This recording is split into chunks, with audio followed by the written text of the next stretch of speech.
मनौता के मूरत जगत जन्मदायिनी कहावे निभाई माई से अभिरल जग में कोई नहीं है। ए सृष्टि के गुलशन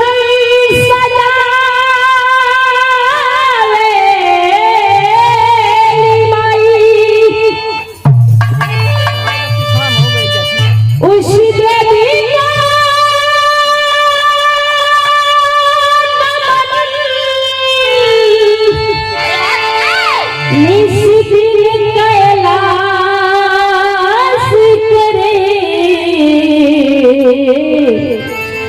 अपने आंचल में झूला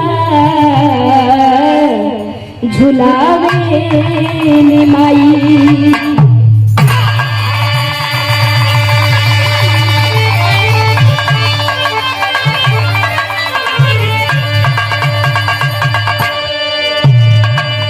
आज जल से पतला कौन है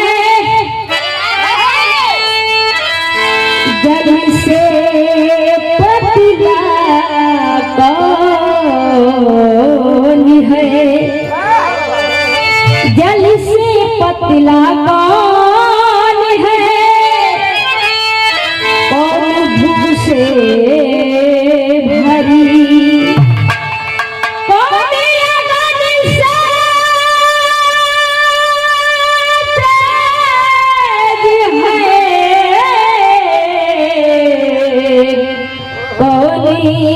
काजल से करी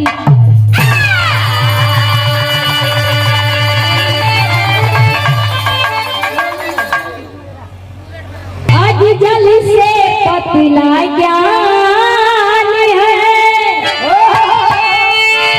पाप भू से भरी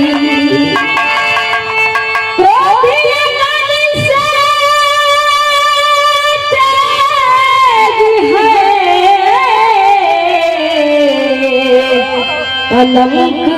काजल से करी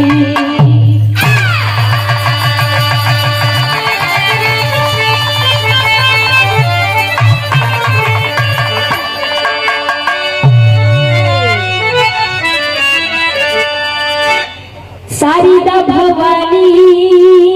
रखा यही सबाबी पानी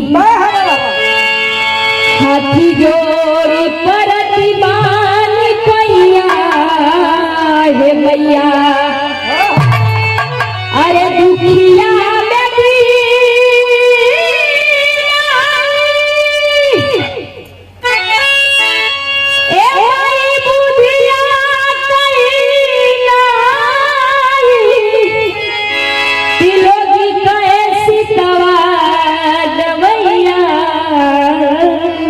मैया